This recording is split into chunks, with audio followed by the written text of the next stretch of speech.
Hello, class.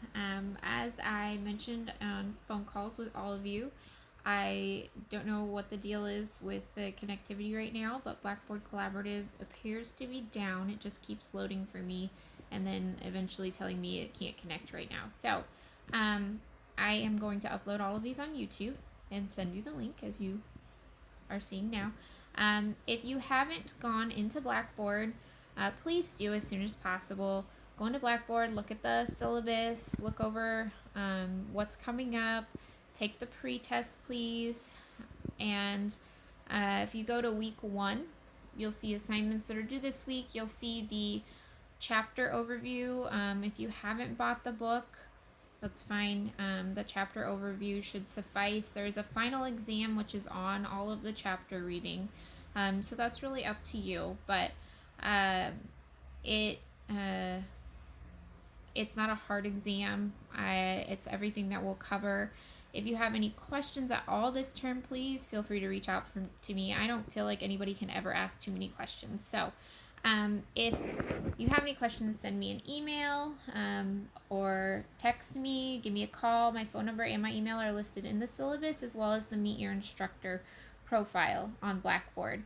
I do send out announcements throughout the week. Those I also send to your email, so you'll be able to see them in your Everglades email as well as on Blackboard.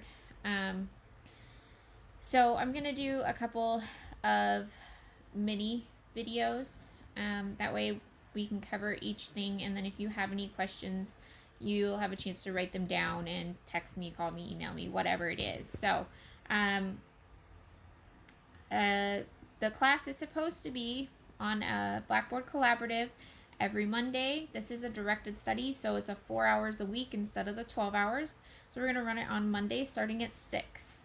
So you'll want to log in to Blackboard. Usually there is going to be a link that you'll get in the announcement, or it'll also go to your email for you to access the Blackboard live class. It should open up around 5:45, but it'll be open up until till the class is over. Essentially, once the class is over, I will end the class and I will save the recording. So if you don't come to class live, I will save the recording. You can watch the recording, go back, watch the lecture. In lieu of the discussion this term, we are trying something new because we're doing online live classes. If you go to the class, there's a discussion question that we're going to talk about, and I will bring it up later and I'll let you know what it is. You will need to email me your answer to that discussion question. That's your attendance. It's not hard. I'm not looking for a long paragraph. I just want your answer to the question. So, like I said, it pretty much guarantees you attendance. I'll have supplemental videos as well that I'll post for you to watch. Those usually will be posted they'll be posted in Blackboard at the end of the live part of the class. Sometimes I'll pre-record parts of the lecture. That way you can come back and listen to it. Personally, I think it's hard when you're not sitting in class to sit and watch a really long lecture, or even when you're having a live class to sit and watch and listen to a really long lecture, even if you're participating a little bit. So I prefer the mini, kind of the mini video approach. So I'll talk about what's coming up, what's due. If you guys have any questions, we'll discuss the discussion question, and then anything that I want to talk about that's important. And then I will likely post videos of either a supplemental video for you to watch or additional lectures for you to watch later in your free time. So, like I said, the answer to the discussion question, you can email me, you could text me as well if you would like to. Whatever's easiest for you, just to get your your attendance in. So if you go to the syllabus, you'll see each week you have a writing assignment. This is a business writing class. It's not your academic English class. This is an English composition. This is a 300 level English class, so it is a little bit more writing intensive, and the expectation of your writing is a little higher. A lot like you would. I'm expecting from you what you would think, hopefully, a boss or supervisor would expect from you in the workplace. So I'm expecting professionalism. I'm expecting that you are proofreading your writing, um, that you are double checking to make sure that your tone is appropriate, that you've considered who your audience is, and that you are trying to get the message to them clearly. Because it is a business writing class, APA is only required in your citations. Because APA is an academic format and used for most academic writing. Therefore, because you have to turn in citations in APA format throughout your academic career, it's good practice, and in all honesty, it doesn't hurt you in the workplace to include citations that are formatted according to some kind of organization. So APA, MLA, Chicago, whatever it is, just because it organizes it and makes it easier to read and easier to go back and locate that information. That's really the importance of the citation in a certain format. And that's how it transfers into the workplace, because it's much more professional to include a properly organized citation than to just say, okay, here's the link. Obviously, in some situations that's fine, but we're gonna assume in a very professional situation, if you're sending out a formal proposal to a client, the more organized and professional it looks, the better you're going to look. It builds your credibility. So that's why we still are keeping the APA formatted citations here. Obviously, you're not going to format an email to APA requirements. You don't have a cover letter, or a title page for every email you send in the workplace. That would be ridiculous. It would get annoying. So this week we're going to cover emails and memos.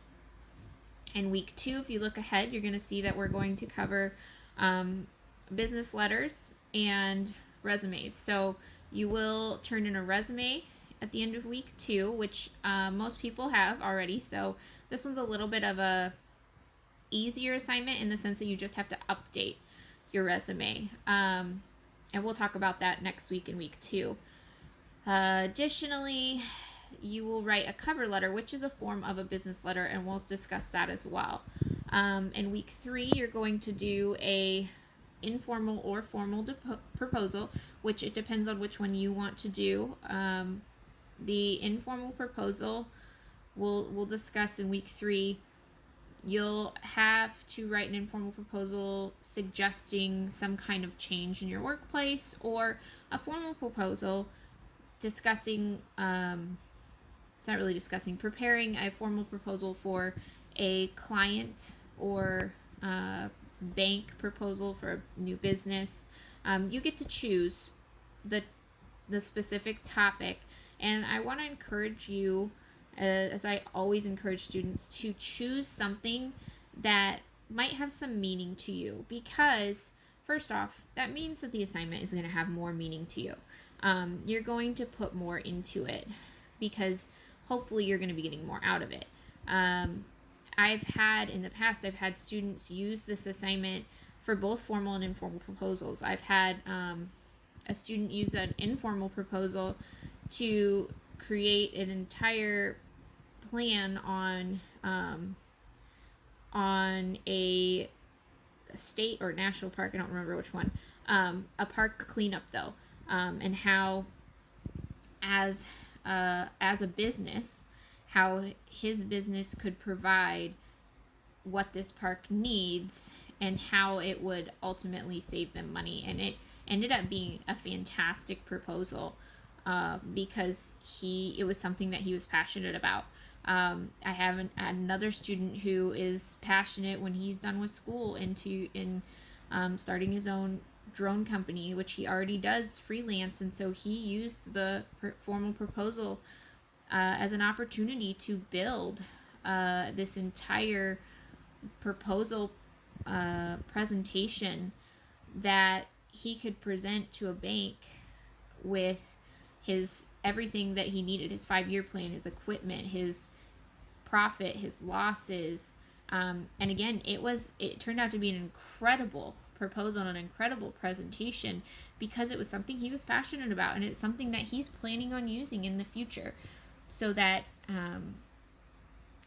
so it gave him an idea of something, moving forward. So this is what I want to encourage you to do, is think about either if there's something in your current workplace that you would love to be involved in and make a change, or if there is, a business or a opportunity that you are hoping for in the future. I would like to encourage you to take this opportunity using that proposal and run with it. We're going to talk about resources and how to make your proposal look exceptional. So I encourage you to kind of think ahead about that right now. And then in week 4 is a presentation of your proposal. So you'll essentially, if you use one of the resources we discuss is Canva, and it allows you to build a proposal into kind of a presentation format. And if you do it in that, you don't really have to make a whole lot of changes for your presentation from your week 3 proposal. I am going to ask that you, if you don't use that you make a PowerPoint presentation based on your proposal to share with the class. So again, just start thinking about that. I know that's still a couple weeks away, but as you know, this is a 4-week term and they're very, very fast. So I want to highly encourage you to think ahead, to stay on top of your work. We don't offer incompletes in this class, so if you can get your work in, that's great. If you have some extenuating circumstance, please contact me right away. Let me know. That way I can work with you. So I am going to move on to the next video, which is what is writing in the workplace. So please go ahead and move to that next video. Thanks.